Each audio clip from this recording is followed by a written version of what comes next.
So 10 weeks post-op. Let's talk about a few things. Let's talk about hair loss.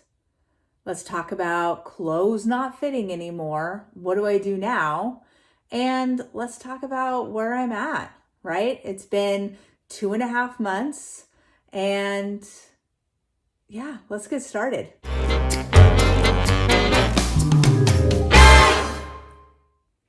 Okay, you guys, welcome back to my channel. Erin Bailey, my name is Erin, and I had vertical sleeve gastrectomy 10 weeks ago, and my heavy weight was 242 pounds. My surgery weight was 236 pounds. I lost about 7 pounds between my heavy weight and my surgery weight. I went on a liquid diet 1 week before my surgery. My current weight is, drum roll please, 199. That means I'm in Wonderland. Yay, I'm so excited. Anyways, that's 1.6 pound loss over last week, which is awesome. Last week, as you recall, I lost a pound and I was pouting over it. I increased my exercise, those kinds of things, and attributed to the 1 pound loss as I was gaining muscle and losing weight. My body was trying to figure all of that out. So anyways, week 10, 1.6 pound loss. Awesome. My goal weight is 130 pounds. I chose that weight based on the mid-range of my healthy BMI. So my healthy BMI mid-range is about 22. So I believe it's 18 to 24. So I chose 22 right in the middle. That way I can flex either way. And when I get to 130, I'll assess. Is it too small? Is it, do I need to lose 5 pounds? We'll see. I am 5'4". And so I think that's a pretty good goal. I have seen 130 pounds on people who are 5'4", and it's looked too skinny, in my opinion. And I've seen it and people have looked very comfortable. And so I think it all depends on where you carry your weight, and your build, all those kinds of things. So we'll see. To be continued. I'm not sure. I'm 1.6 down. Like I said, last week I was 1 pound down total. So it looks like I was slowing and maybe I'm ramping back up. I started my period on Tuesday. Wednesday's my weigh-in day. And on my weigh-in day, I had only lost 0.6 pounds. And so what I did is I drank I tried to get in as much water as I could. I got in about 60 ounces on Thursday. And then I weighed myself on Wednesday. And then I weighed myself on Friday. And so I'm 199. So I'm going to take it. I'm going to count that as my weekly weigh-in because I don't care, because it's me. I'm competing against myself. I don't have to check in with anybody. I don't feel like it's cheating because the scale says what it says. I got on it twice and it said the same, 199 even. So 199 it is. That's what I'm going with. 1.6 pounds down over last week. I have increased my exercise. I've been exercising every day. I talked about being bigger than your excuses, and my goal is bigger than my excuses. And so I'm really concentrating on what my end goal is. What do I want to accomplish? What do I want to do? And getting in and doing 30 minutes of workout every day. It's only 30 minutes. I do it at the end of my day. I do it after my husband goes to bed and the kids are doing whatever they're doing. I have teenagers, so who knows what they're doing at that time of night. I press play, do it for 30 minutes, take a quick rinsing shower, have a shake afterwards, and I'm done and I feel awesome and I sleep like a baby. So getting that exercise in. I've been doing really great getting all my vitamins in. I did add a joint vitamin or a joint supplement because my knees have been hurting, which they didn't hurt before. And so It's not really a weight thing, I don't think. I think I'm missing something somewhere. So as far as the supplement goes, I'm not getting the nutrient I need for my joint health. I did talk to my nutritionist about it a little bit, and she recommended turmeric. And this joint stuff has that in it. And so I've started to take that. She also suggested fish oil, which I don't believe that this stuff has in it, but if this stuff doesn't work, then, I'll try some fish oil too.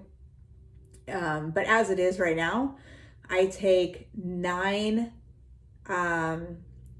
pills in the morning and I think 7 at night. So I'm kind of tapped out. Like each time I have to take my pills, it's an entire meal for me. It takes forever to take them. I started taking these. Look, I still have 5 left for today. And I started taking these at 8 a.m. and it's now, 11. Excuse me. So it takes me a long time to take my vitamins, and I really don't want to add anything else to it. So we'll see what happens. Getting healthy, getting smaller means that my clothes aren't fitting. And so what I did just before I had surgery is I went through everything in my dresser drawers and everything in my closet, and I separated it out into 4 piles. A pile of things that fit me now, a pile of things that were extra large-ish, didn't quite fit, but would fit in 20 or so pounds, large, and then medium. So my medium pile is by far the smallest pile. But I put them into bins and I put them in storage. And last week I took out my extra large bin and I went through it and I tried on everything in there. I did get rid of a few things only because I didn't feel like I'd be wearing them, or they were summer clothes and summer's coming to an end. So I just threw them in the donate pile. And then I went through every single thing that's in my closet and every single thing that's currently in my dresser and tried everything on. It was freaking tedious, but it had to be done. I got rid of some things that were some really favorite staples in my closet. I was really actually very sad to get rid of them because it was things that I wore all the time. Favorite clothing pieces. It's cool that I'm getting healthy and losing weight, but it's kind of a bummer that I have to get rid of those things that I really enjoy wearing. So I went through, I kept 2 things only because I want to be able to wear them when I reach my goal, just to see what it looks like. And it's that outfit from last week's video, I think week 8 video, where I stood up and showed you the outfit with the jeans and the blue and white shirt. So that's what I kept. And so I have a video from before surgery, a video at 8 weeks, and then I'll have a video later on with that same outfit on, and be able to show you guys what my progress looks like, right? Because just because the scale isn't moving, currently it is for me, but when the scale stops moving, I'm going to rely on how my clothes fit, measurements, and photos to remind me of the progress that I've made so far. So having that outfit really will help. And so anyways, I went through all my clothes. I got rid of 2 garbage bags full of clothes. Mind blowing. That's a lot of clothing. That's a lot of money. I did go to a consignment shop here locally. I put a bag of things that I thought that they would like. They only took 5 things out of an entire garbage bag, so I'm not entirely sure what they're looking for, what their parameters are. I know some of it they didn't take, like shorts, because we're going into the winter season. I get that. So anyways, the rest of it I'm going to be donating to a local shelter. So I'm assuming that they probably don't get a ton of plus size clothing. So it'll be really nice to have something different. There are some nicer clothes in there, maybe some interviewing clothes, which would be great. And then some jeans and some, everyday wear, and then a pair of shoes. So anyways, got rid of that, pulled out my extra large, put that stuff in the closet and in the dresser, and emptied that bin. So I'm comfortably in my clothes. I'll show you. So the jeans I'm wearing are from my extra large bin, and you know, they fit. They're not big. I would say they fit just fine. It's hard to see unless I back up a little bit further. I've worn these like 3 or 4 days. I love jeans, so there is a little bit of a give, but I think it's just because I've been wearing them. And then this sweatshirt was also in that extra large bin. So this was very tight on my arms before, very tight, but now there's some extra material to spare. As you can see here, here it's hanging. It's not sitting on my stomach because my stomach's back here and not out here.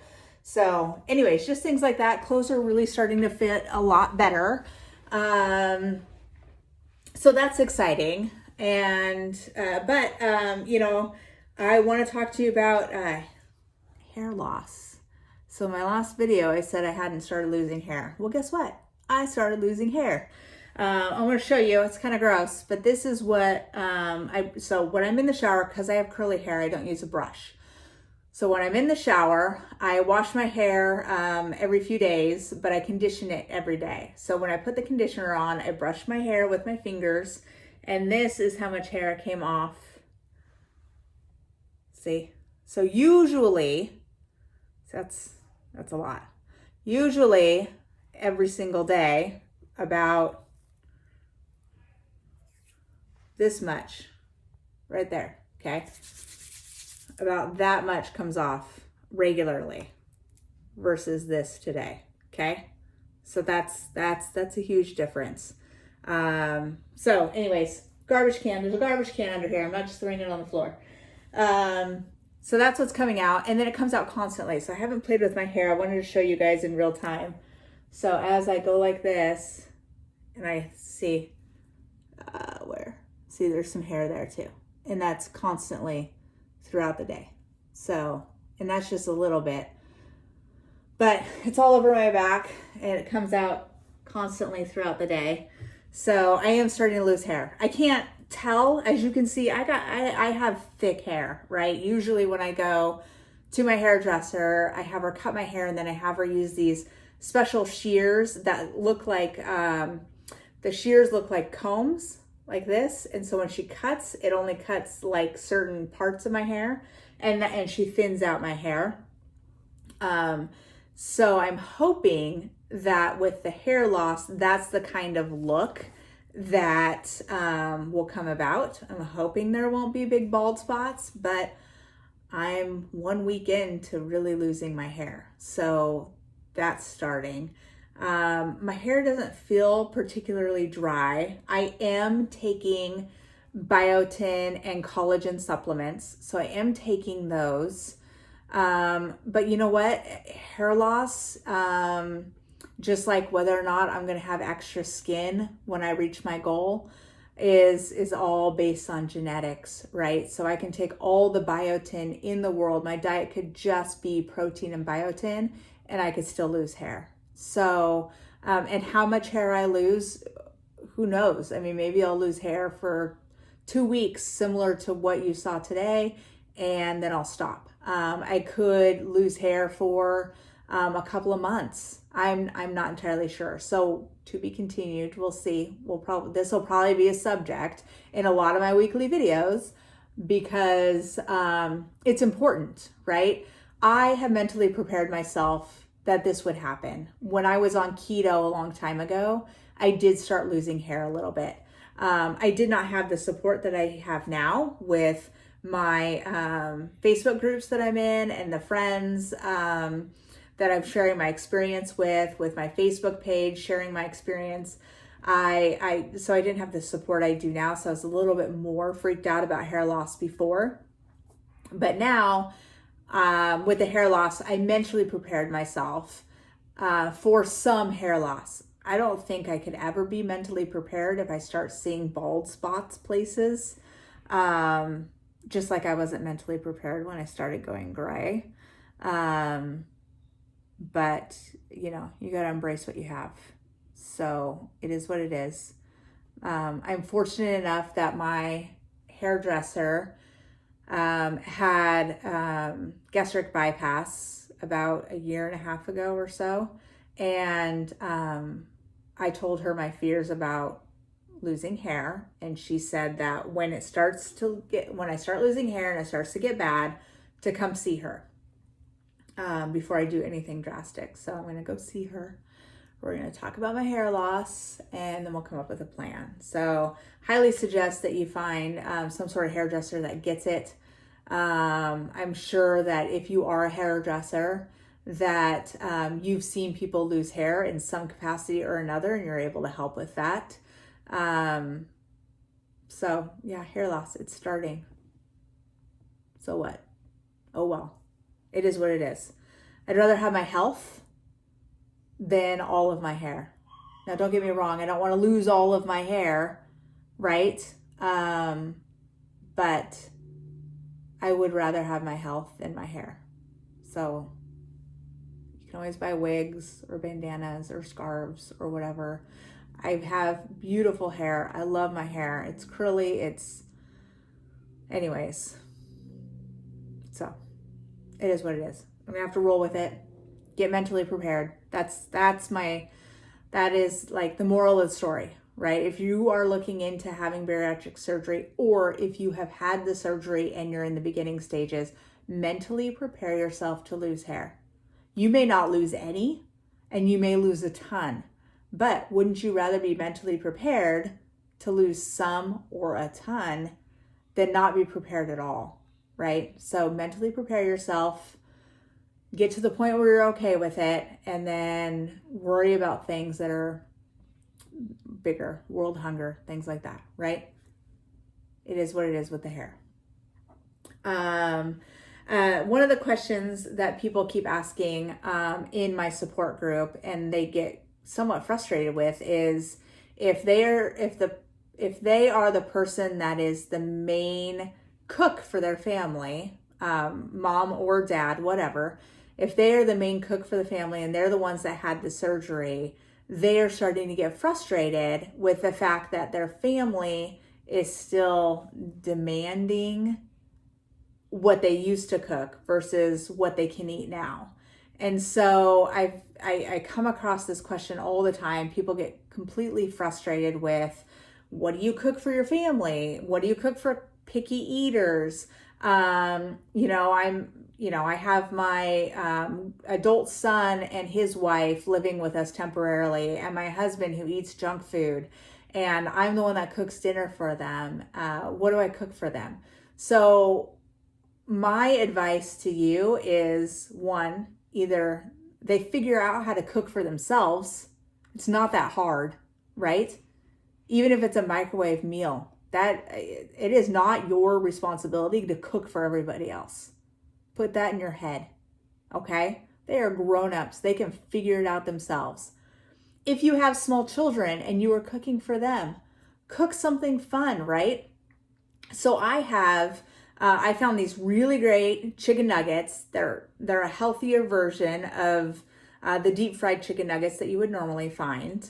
And I love them. Oh, they're so good. I will put a link in the notes because I think you will like them too. So the chicken nuggets. And then what I did is I found cauliflower fries, and I found cauliflower cheddar broccoli tots. And they're delicious. And so what I do is I put some in the air fryer and I cook them. I'm the only one that eats them in my house, but if I had young kids, I'd make them for them too. I think they would love it. Also, there are make them one of your shakes, right? So a lot of times I'll take my chocolate Shakeology and then I'll add PB2, so peanut butter 2, which is dried peanut butter. So it's peanut butter without all the oil, and I'll put it in the shake, and then now I have a chocolate peanut butter shake, and it's delicious. It's awesome. Little kids love that, right? You can make finger food meals. You can make some beef roll-ups or turkey roll-ups where you take lunch meat and you spread some cheese on there, cream cheese or cottage cheese or whatever, and roll it up, and then you eat finger food style. What little kid doesn't love finger food style food, right? So those are some things you can do. Now, if you're cooking for your family and that's what you love to do, that's awesome. But cook something you can eat too. You don't have to, this whole process isn't about suffering. This process is about getting you healthy. And if you're getting healthy and your family's getting healthy, you're all going to thrive together, right? And so what if you made a meal that everybody can eat, including you, but you're eating a smaller portion? So for instance, the other night, I made barbecue chicken. And so it's barbecue sauce on chicken, and I baked it in the oven. But I took 3 chicken breasts, I put 2 in the pan, and then I made myself like a foil boat and put my chicken breast in that boat. And then I put my sugar-free barbecue sauce on my chicken breast, and I put their regular barbecue sauce on their chicken breast. I baked it, and then the sides that I made 2 sides. I made sweet potatoes. So at the grocery store, they have pre-cubed sweet potatoes that you microwave. I made those. And then on the sweet potatoes, I put a little bit of cayenne pepper and some of my cinnamon roll Flavor God seasoning. So it was like a sweet and spicy sweet potato. And I had 1 ounce of that.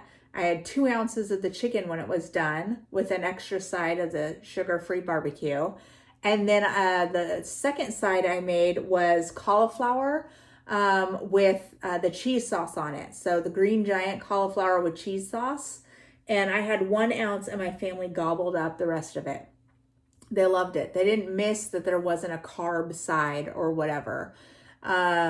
And, you know, maybe sometimes you make a carb side. Maybe they want rolls or whatever. Just, you know, skip it or have half a roll.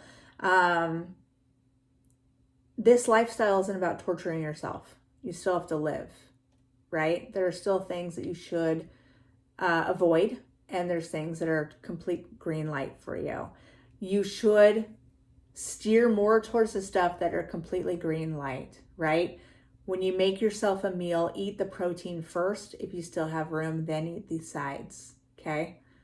But you shouldn't have to suffer. Your family shouldn't have to suffer. However, if it's a struggle with who's cooking meals and you're having a hard time because you don't want to cook something that they want to eat, but you can't eat, then take a step back, have them cook for themselves, and you cook for yourself. Okay? They're grown-ups. They can figure it out. I'll bet that your job during the day is just as stressful as the people that you cook for, but all the cooking lands on you. Why is that? Is it because you are a better cook? Is it because you cook more interesting things? Is it because that's just the role that you landed in? Whatever the case might be, maybe take a break from that for a while. When I first had surgery, I was eating like 2 ounces of cottage cheese for dinner. I'm not going to make a big dinner for everybody if I'm going to eat 2 ounces of cottage cheese. That's ridiculous. That's a waste of my time and it's torture. And so I gave all the cooking to my husband. He's not normally the one that cooks. It's not a male-female thing, husband-wife thing. It just is what it is. He chooses shitty food to eat and make. For the most part, it's super easy and it's garbage. He does make some really good barbecue when he's in the mood. But a lot of times the stuff he makes is really easy. It's store-bought. So I've always done the cooking. Not that I do a lot of cooking. We eat out a lot, let's be real. But usually I'll be the one that does the cooking or the planning for the meals, those kinds of things. So when I first had my surgery, for the first several weeks, for 6-7 weeks, he was doing all the cooking. He and my daughter. And they were doing all the cooking for themselves. And that was fine. And they were okay with it. I was okay with it. I still sat and ate with them during mealtime. I ate my stuff. They ate their stuff. But they cooked for themselves. And it worked for us. And I highly recommend, don't torture yourself. Don't eat in another room, right? Figure out how to eat something so that you can eat with them, right? So the other day, my daughter was craving my homemade mac and cheese, and I'm not eating that right now, but I made it for her and my dad. And I made the mac and cheese. I didn't have any, but the cheesiness looked really, really good to me. So what I did is I took a baking sheet and I put some of the cheese in little stacks on the baking sheet. And then I baked it and I took it out, and then I had like a cheese crisp, and I ate those for dinner. So there are ways to get the taste of things without having the thing. So just keep that in mind, right? Try cooking new and unusual things, or new versions of what you used to make. So try using zoodles, so zucchini noodles, instead of regular flour noodles, or try using wild rice instead of white rice, or use like when I make my zuppa, I've talked about this before, instead of using potato, I use cauliflower, and it's delicious. I also love cauliflower loaded potatoes. So they're fake potatoes. So you take your cauliflower, you make cauliflower mash, and then you put cheese and garlic powder and all the other fixings you would put on top of a baked potato. And it's loaded cauliflower mash, and it's delicious. So try using those alternatives. I will put my Pinterest link in the notes, because I go in and save all kinds of recipes, and I've tried some of them. Others I've just put on there and thought, well, maybe I'll try it someday. And so go on there and check out some recipes. Pinterest is a wealth of different recipes. I highly recommend going on there and seeing what kind of alternatives that fit the lifestyle that you're on now, that you think that your family would like also. Because there's a lot of things that are different versions of what you're used to cooking. So try it. You might be pleasantly surprised. So now that I'm back in coaching, now that I'm back to being a Beachbody coach, I have a higher sense of responsibility to stay on top of my workouts, to stay on top of what I'm eating and those kinds of things. It holds me accountable.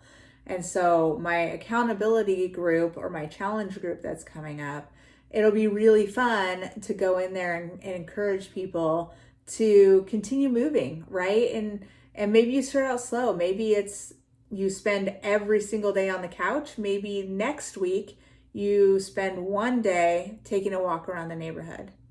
And then the next week, maybe you do 2 or 3 days of walking around the neighborhood instead of sitting on the couch every night. So, baby steps. You'll get there. I'll get there. We'll all get there. But I'm really glad you're here watching these videos. I hope they're encouraging to you. I have a question and answer video coming up. People have asked me all kinds of things. Some of them are, do I have an issue with malnutrition? What do my cravings look like? Do I have body dysmorphia? I'll talk about hair loss again. Loose skin, clothes shopping, those kinds of things. So I'll talk about a bunch of things on my question and answer video. So I'd love for you to watch that. And about 60% of you who are watching, I know this from looking at the analytics, 60% of you have not hit that like and subscribe button. And that would really mean a lot to me if you would subscribe to my channel. I just got over 100 subscribers, which is amazing. But I want to spread the love further and wider. And I really, truly believe that these videos help people. So by you subscribing, it tells YouTube that what I'm talking about is interesting, what I'm talking about is helpful, and that they should share it with other people. So please hit the subscribe button. Don't forget to hit the bell so you get notified when I do a video, and then like this video. Thanks, guys.